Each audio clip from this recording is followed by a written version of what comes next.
My mother passed away from Huntington's disease, and myself and my two brothers both were all gene positive, and we all have early HD symptoms.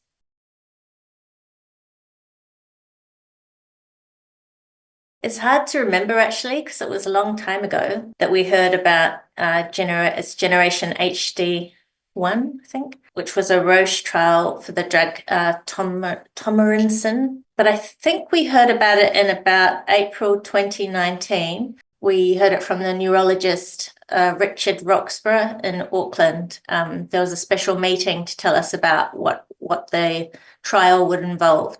And it was the first ever trial for Huntington's disease. So it was just really exciting. Everyone was just like, wow, what a big turnaround, the idea that there could be a cure.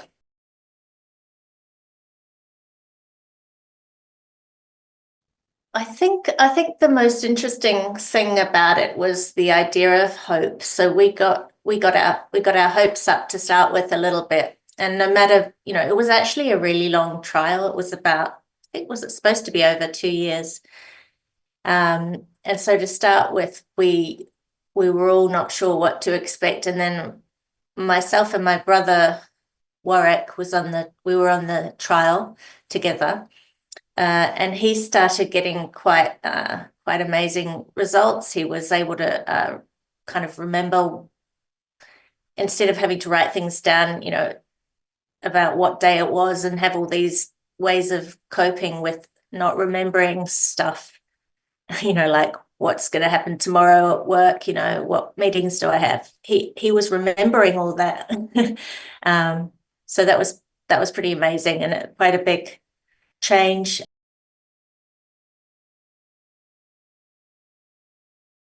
Well, at the time we thought, because some people were on the placebo and some were on half drug and some were on full drug, and we weren't sure which one did what was the best to be on. We didn't know.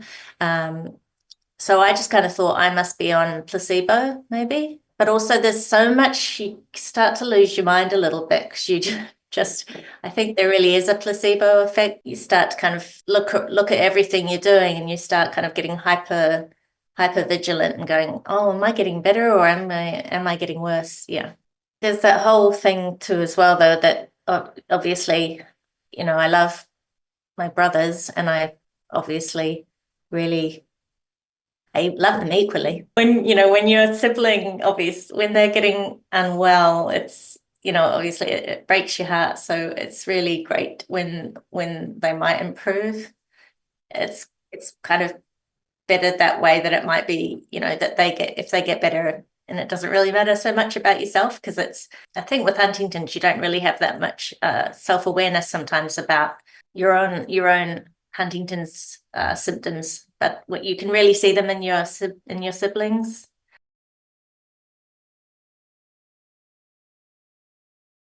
It was like 2 years after no, 1 year or so after the trial finished, we were able to find out what we were on, and we were both on the half drug, which ended up being the most effective. Because I think the whole time you're really going, what am I on? Like I said, just really just that does do your head in a bit. And that, because maybe that's just my personality. I really want to know. Obviously, that wouldn't be very helpful, would it?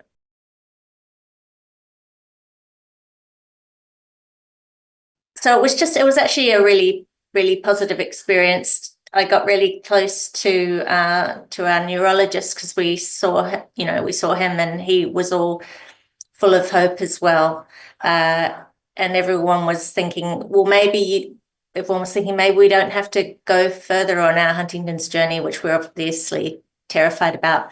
Yeah, that we were actually like, well, maybe this is going to cure people. Even though it was actually lumbar puncture every 8 weeks, which was actually quite physically challenging. I got some strange kind of fatigue after it a few times. We went from being really quite happy, really happy and excited to being told one day that it was over. And I think actually that communication was really bad because the information got out to the press before we were told. So we read something, and my brother came over and he read me something, and it was like, this trial's being discontinued. And we were, I just actually I sobbed really loudly for a really long time, just traumatized actually by that.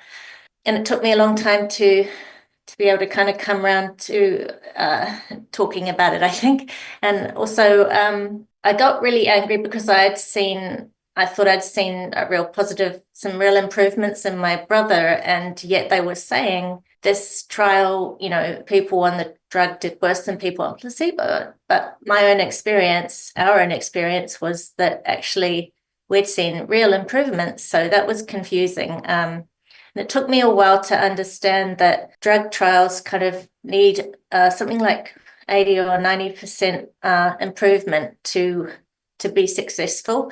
And I always thought that, you could kind of just see one or two people improving, and then they would kind of take that information and call it a win.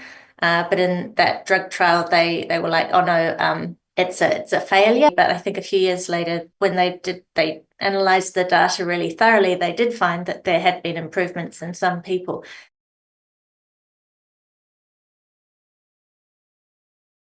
I think the positives just outweighed the negatives so much, because it was a trial. We were getting, and probably the thing was that at the time you really want to have the information. Like, I think that it was confusing the amount of time you have to wait as a human being before you can, find out that actually the trial was actually somewhat of a success. The downsides of that were just tiny compared to the upside. I'd jump in on any clinical trial now. It's a pretty big honor for anyone to be able to be on a trial, and it was an honor for both of us to be on that trial.